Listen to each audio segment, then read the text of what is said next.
guys আজি আপোনালোকক দেখাবলৈ আহিছো মাজুলী বিশ্ববিখ্যাত মুখা শিল্প সামুগুৰি সত্ৰ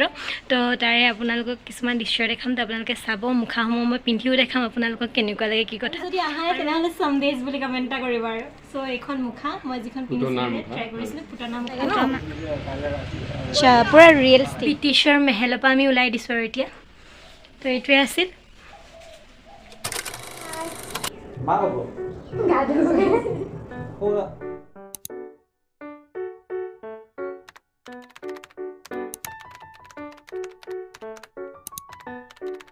এইটো মোৰ ভাইটি হয় যোনে মোৰ কাপোৰজো মানে ভন্টি মা আৰু মোৰ যি কিজো আমি পিন্ধি গৈছো মানে কাপোৰ এই কিজো ইয়ে সিলেক্ট কৰি দিয়া হয় কোনে কিজো পিন্ধিলে ভাল লাগিব কোনে কোনজো কালাৰৰ কাপোৰ পিন্ধিব আৰু ইনফেক্ট এই যিজোৰ ইয়াৰিং হয় হি এজো কিনি আনি দিছিলে মোক পিন্ধিবৰ কাৰণে সো খালি তুমি হেৰি কৰিবা দেই এই পদুম ফুল এবাৰ ছিঙি আনি দিবা দেই দাদাই নদীখন ক'ত লাগিছে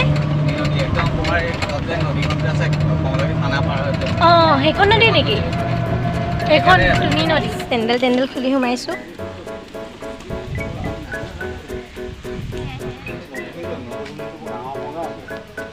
ক্লে দি বনাইছোঁ বনাইছোঁ মাজুলীৰ বিখ্যাত মুখা শিল্পৰ সত্ৰ সামুগুৰি সত্ৰ তো ইয়াত আমি আহি পিনে বহুতখিনি সত্ৰৰ মুখা দেখিলোঁ যিসমূহ নেকি ভাওনাসমূহত আৰু ৰাসত ব্যৱহাৰ কৰে আপোনালোকে চাব মুখাসমূহ মই পিন্ধিও দেখাম আপোনালোকক কেনেকুৱা লাগে কি কথা আৰু ইয়াত এটা কথা মই আহি গম পাইছোঁ যে 2023 এখন পদ্মশ্ৰী বঁটা পাইছিল হৰেণ চন্দ্ৰ গোস্বামী আপোনালোকক কিছুমান ভাষ্য শুনাম ইয়াৰে এজন বিশেষ ব্যক্তিৰ লগত তো তেখেতৰ মুখৰ পৰা আপোনালোকে গম পাব যে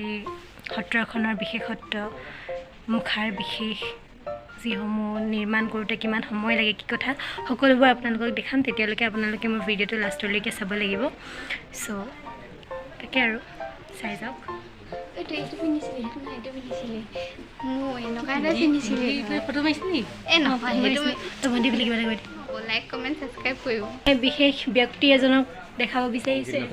সংগীত নাটৰ ন তো বিশেষ কথাখিনি আপুনি এই মোৰ ওচৰত আছে দাদাজনৰ লগতে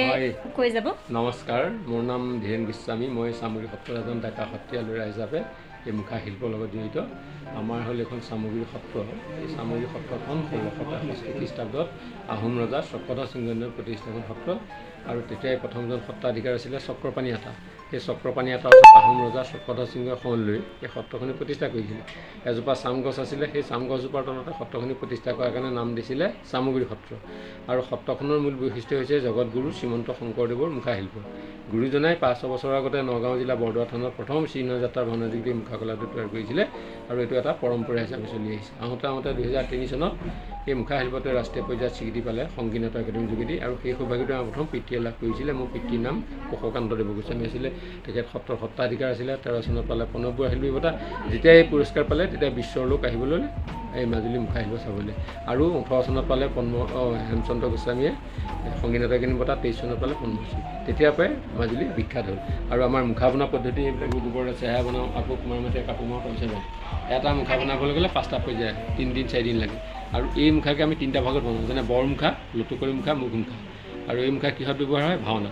যেনে সীতাহন বালিবৰ ৰাৱণ বধ দশ অৱতাৰ শ্ৰীকৃষ্ণ কলংক মোচন আৰু আমাৰ মাজুলীত এটা ডাঙৰ উৎসৱ ৰাসলীলা সেই ৰাসৰ কাৰণে অঘাসুৰ বকাসুৰ পুতনা চকুৰ এইবিলাক বনোৱা হয়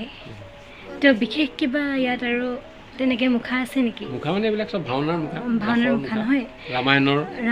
পুৰাণৰ কাহিনী দেখাই দিয়কচোন কেইটামান বিশেষ দশৰ পৰা চতুৰ্থ অৱতাৰ ইয়াৰ ৰামায়ণৰ বৰ মুখা কুম্ভকৰ্ণ হয়নে বাকী এইবিলাক ডেকৰেশ্যনৰ মুখা সৰু সৰু যে ঘৰত সজাবলৈ নিয়ে মানুহে ঘৰত সজাবলৈ নিয়ে নহয় জানো মই দেখিছিলোঁ এইফালে এইটো জটায়ু এইটো এইটো এইজন মোৰ আছিলে পিতৃ এইজন মোৰ খুৰা দুইজনে ৰাষ্ট্ৰীয় পুৰস্কাৰ পাইছিলে সংগীত নাটক একাডেমী বঁটা আৰু খুৰাই পাইছিলে সাহিত্য একাডেমী বঁটা আৰু তামৰ পত্ৰ হ'ল এইখন পিতৃয়ে কোৱা এই আব্দুল কালামৰ লগত সেই বঁটা ল'ম গাইজ মই এতিয়া আপোনালোকক দেখাব গৈ আছোঁ যে এখন মুখা তৈয়াৰ কৰোঁতে কিমান টাইম লাগে তো এইফালে আমাক দাদাই দেখাই দিব এইবিলাক এইটো দিছেনে এইটো আমাৰ ষ্টুডেণ্ট এইটো কুমাৰ মাটি এইটো গৰু গোবৰ আৰু বনোৱা পদ্ধতিবিলাক খাংবিলাক মই দেখাইছিলোঁ তুমিতো লৈছে হয় এইটো ইয়াৰ ওপৰত কুমাৰ মাটি কাপোৰ পাৰি গৰু গোবৰে চেহেৰা বনায় এই চেহেৰা বনাইছে 3 নম্বৰ পৰ্যায় চলি আছে চাওঁ ভাইটি পেলাই নাচোন অলপ ওচৰলৈ 3 নম্বৰ পৰ্যায় ন দেখি ইয়াৰ ওপৰত আকৌ কাপোৰ পৰিব আচ্ছা 4 নম্বৰ তেখেতে কৈছিল বাৰু 3 দিনমান লাগিব বুলি তো এয়া চব আপোনালোক ষ্টুডেণ্টবোৰে বনোৱা নে না আমি বনোৱা সৰু সৰু কিছুমান ভাগে ভাগে আৰু হাতে বনাই আছে হাতে বনাই আছে তো এয়া আৰু আপোনালোকক দেখালোঁ বাই এইবাৰ এখন পিন্ধিছিলা নেকি বাৰু তুমি দেখি পাইছানে মজা 100খন লিখা লাগিছে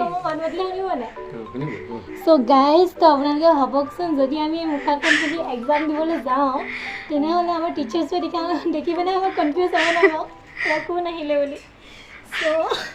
এইখন মুখা মই পিন্ধিছিলোঁ কেনেকুৱা লাগিছিলে ক'ব লাইক কমেণ্ট এণ্ড শ্বেয়াৰ কৰি ক'ব কমেণ্ট কৰি ক'ব চৰি আপোনালোকে কেতিয়াবা যদি মাজুলী আহিছে তেনেহ'লে মাজুলী বুলি কমেণ্ট কৰিব আৰু যদি অহা নাই তেনেহ'লে সন্দেশ বুলি কমেণ্ট এটা কৰিব আৰু চ' এইখন মুখা মই যিখন পিন্ধিছিলোঁ ট্ৰাই কৰিছিলোঁ পুতনা মুখা এইবোৰ ৰাসতো ব্যৱহাৰ হৈয়ে চাগে হয় তো এয়া ৰাসত ব্যৱহাৰ হোৱা আৰু বিশেষ পুতনা মুখা তো এইখনে পিন্ধিবা নেকি তুমি পিন্ধি চাওঁ দিয়া না তললে চাই যোৰহাট কোন জেগা দেৰগাঁও মাৰিছোঁ এতিয়া ক'ত যাবগৈ এতিয়া যামগৈ এই নিমাটি হৈ আহিছে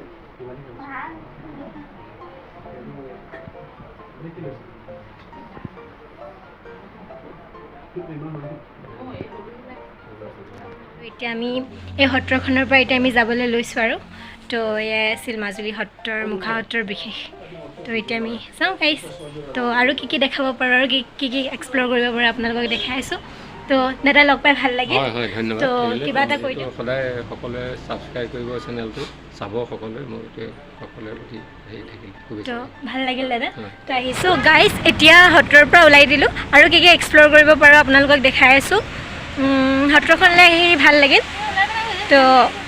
পূৰা ভৰি পুৰিছে একদম তো এতিয়া আমি ওলাই দিওঁ আৰু সত্ৰৰ পৰা আৰু কিছুমান বিশেষ স্থানলৈ যাওঁ চ' গাইজ এতিয়া আমি গৈ আছোঁ দক্ষিণপাট সত্ৰ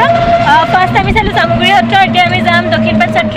আৰু তাৰপিছত তাত আমি কি দেখোঁ আপোনালোকক দেখাই আছোঁ তো এই ৰাস্তাটো মোৰ বহুত প্ৰিয় হয় কাৰণ মই এবাৰ আহিছিলোঁ তেতিয়া এইফালে গোটেই পথাৰ সেউজীয়া হৈ আছে চবফালে বহুত দখলকৈ আছে চাগে ন ৰাস্তাটো এবাৰ যে আমি যে নাচি যে আহিছিলোঁ তাৰপিছত হৰিনাম লগাই দিছে হৰিনামতো নাচিছোঁ ভাল নালাগে নাচি আহি আছোঁ মানে কেইটা বেছি চিঞৰিছে কিবা কৈছে হৰিনাম লগাই দিলে না হৰিনামতো চিঞৰিছোঁ মানে হৰিনামতো নাচিছোঁ আমি 2020 আনো 2020 চনতে আহিছিলোঁ আমি তো তাৰপিছত লাষ্ট আমি 2020 চনত আহিছিলোঁ তাৰপিছত ভাল লগা তেনেকৈ চ' গাইজ এতিয়া আমি আহি পাই গ'লোহি দক্ষিণপাট সত্ৰ আৰু ইয়াত বোলে ধুনীয়া ধুনীয়া হৰিণা আছে কিবা কিবি আছে চ' চাম আপোনালোককো দেখাম মেখেলা চাদৰ পিন্ধি খোজকাঢ়িব পৰা নাই অভ্যাস নাই যে মোৰ চ' এতিয়া আহি আছোঁ আৰু